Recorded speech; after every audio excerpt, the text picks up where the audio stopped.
a regular day, but not every day, drinking in central London.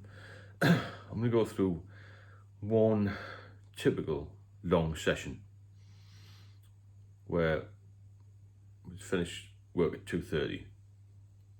I'm talking like a lot of drink here. Late 20s, I was at the time. Sergeant in the mess. Doing all right. I had 3 days off, I think, following. And this is typical. But once a month we did this. No, we all didn't do it. I did it. Really excited. Excited for what? You may ask yourself. Excited because I was going to go on the booze with the guys and girls. I thought, wow, I'm loving this. Middle of London, bright lights, bars, all the rest of it. Fantastic. I was married, but that didn't seem to matter. All I wanted was a good time on the drink. It sounds a bit crazy, that doesn't it now, but that's what I used to look forward to, this once a month massive weekend. And I used to take a nice jacket into work. It's just mad when I think about getting all dressed up and go on the piss. However, we'd hit a police club for a few drinks, a subsidised drink, and we'd go to Sam Smith's pubs. Now at the time, Sam Smith's Brew had taken over quite a lot of pubs in Soho, and they were cheaper than the average boozer, and they still are. There's a lot of them in and around London now. A bit like Wetherspoons is now. We're not quite as gruesome as Wetherspoons, if that makes sense. Those of you who frequent Wetherspoons will know exactly what I mean. And you hit the booze, say 2:30. We used to put a lot of money, maybe a lot of money. So we need to whip £20, £50 into a pot. That would be the drinking pool. The drinking pot was often topped up, mine, after that. We lost count how much we used to drink sometimes. So have about 4, 5, 6 pints. Quite tired because we've been on early sometimes. And it was regular for me to do a 12-hour session. Not regular, I mean, wasn't unusual. Me and a couple of guys used to just team up and be, king of the pub, really. Walk in the Sam Smith's pub and we'd keep drinking. By 6 o'clock, we probably had about 8 pints, maybe more. A lot of people would have tailed off by then. But I was one of these people who just couldn't stop. And then we'd maybe wandered out of Chinatown, have a few more drinks on the way down there. And then have a Chinese place called the Wong Key. Those of you who know London will know the Wong Key. The staff are very rude. It's part of the game of the restaurant, really. There's some cheap Chinese. I don't know why we had to go for cheap Chinese. We spend fortunes on drink. And then we'd maybe wander up again, have some more drinks in central London, mess around a bit. Not mess around, but just chat and laugh and go and see a band and maybe go to Ronnie Scott's. And it was just living the life, wasn't it? And then I'd come back, 8 o'clock, 9 o'clock, we'd go back to the police club again.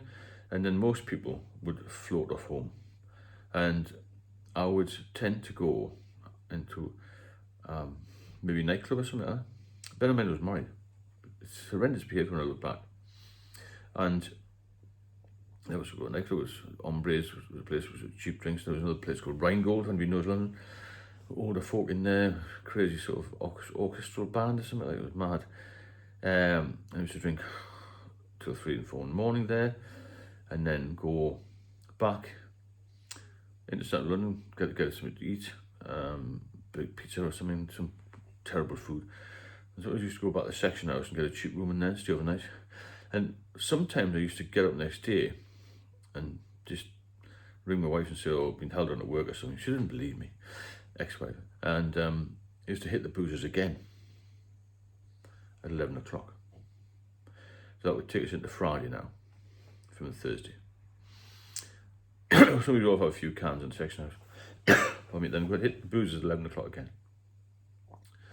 Have a few to sort of liven us up. Even then I was feeling rough, I used to get hangovers and look terrible. I thought, oh, well, I'm just still young and fit. This is part of life. I thought I was living a really good, glamorous life and enjoying myself, and all this was supposed to happen in my life, and it would be all good. And then I would maybe stay there about 4 o'clock in the afternoon, and eventually go home on the underground feeling merry, I suppose. But I could get over the hangovers quite quickly when I was younger. I was young and fit. It's when you get about 40 that they kick in really bad. So bear in mind, I was just late 20s, get home, massive row with the wife, and I'd start drinking again on the Friday. There's no children involved at this time. And I'd go to a place called the Forest Gate in Ebbing Forest, have a few in there, go along the high street, maybe make a bit of a fool of myself, have too much to drink again, and that would go on all weekend. And Sunday lunchtime, I'd say, well, let's go for something to eat. I'm trying to sober up a little bit because I knew I had to go back on night duty on Monday. And even Sundays, I used to feel a bit worried about going back. You've got the Sunday fears, even though I wasn't back in work until the Monday night. And then I started to feel really rough and really, not guilty, but just feel really rough and have a few on Sunday. Once I had a few, I used to start again. I had no stop button. There's no cut-off button with me with alcohol. It was like, I don't feel too clever, I'm going to drink some more. And then I think, well, I'll have a few more and I sit up a little bit late on the Sunday night because I knew I had this long period of 24 hours before I was back in duty. It was just Monday night, Monday evening, 10:30 p.m, so it was going to be all right.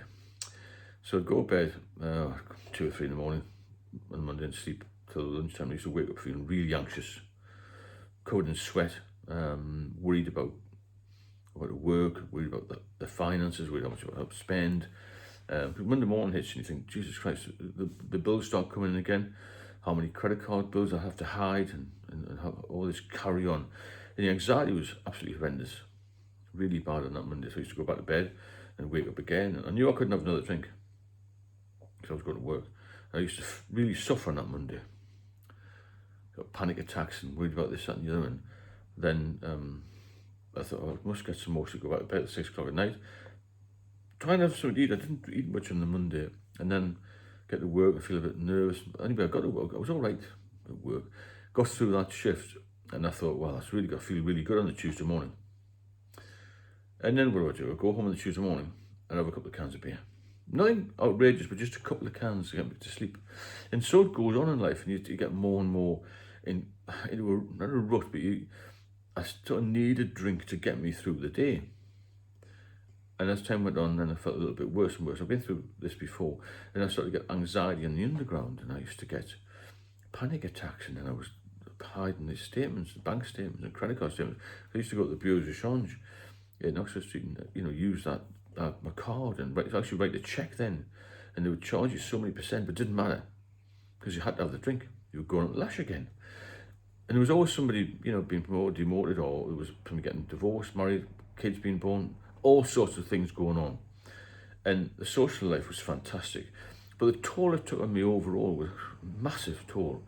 And, over time, and after I retired, I ended up in a whole world of trouble with alcohol. So the fun days, or the good times in my late teens and in my 20s, soon went. 10 years, you think, oh, 10 years is a long time. It flies by when you get a bit older. It really flies by. Unless you made provision for the future, which I had, thankfully, with my pension and a bit of investment, then you're going to be in deep shit, really, with cash and stuff, and your health.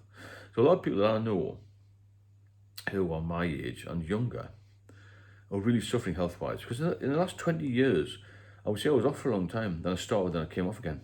The last 20 years, I've only drank 4 years. But that's 4 years between 2014 and 2018. I was self-medicating alcohol because I couldn't get any medication. And that's when I nearly died. That's why I was hospitalised in 2019. And I had severe problems. I had seriously ill, I was called. Well, serious to critical, actually, she said. Because I had a situs fluid, I had all these different infections. I had high blood pressure. But I also had something called portal hypertension, where when your liver gets cirrhosis or fibrosis, it shrinks and it doesn't allow the blood to flow through the portal vein.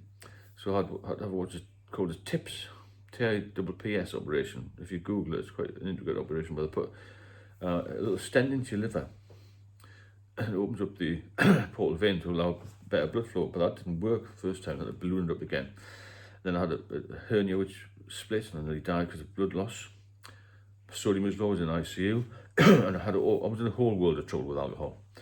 So from all these crazy hedonistic days of London and going to booze and having a great time and going to these jazz clubs and music venues and all that, I became a shadow of my former self. I was just a mouse. I couldn't operate my life. I couldn't do anything. Became insular, became very confused about things. Sometimes lost days in bed. I didn't know what day it was. I as I told you before, I've had rats in the flat, I've had bloody all sorts of Karen. I've had, you know, people trying to get in contact with me, couldn't get in contact with me, knocking at the door, couldn't answer them, wouldn't answer, well, wouldn't even open any post. That's how bad it was. It was so bad, anxiety.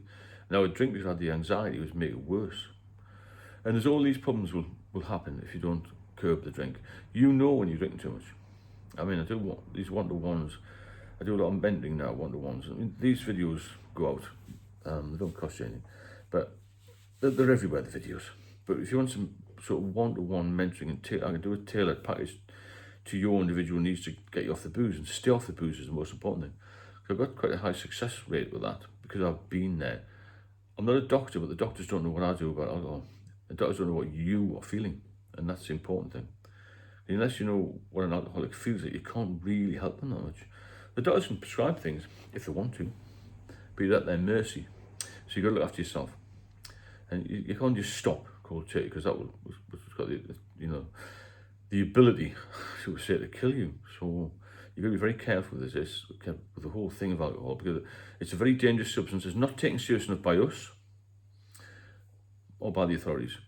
I don't think, anyway. And I think the NHS is on its knees with a lot of problems, including the alcohol issue, which is on the increase because alcohol-related deaths was the highest ever in the UK last year. So it shows you something.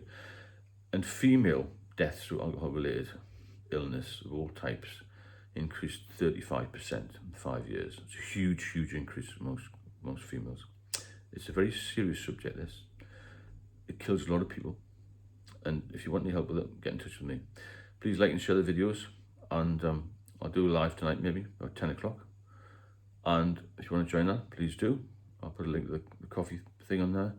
And just keep supporting yourself. Keep focusing on yourself. And get better. Because we're all here to get healthy again. I was really, really ill with this alcohol, Karen. I'm here, healthy, happy. And I've got a little bit more money because I'm going to spend 1,500 quid a month on drink. And that makes a big difference to your whole lifestyle. I'll speak soon.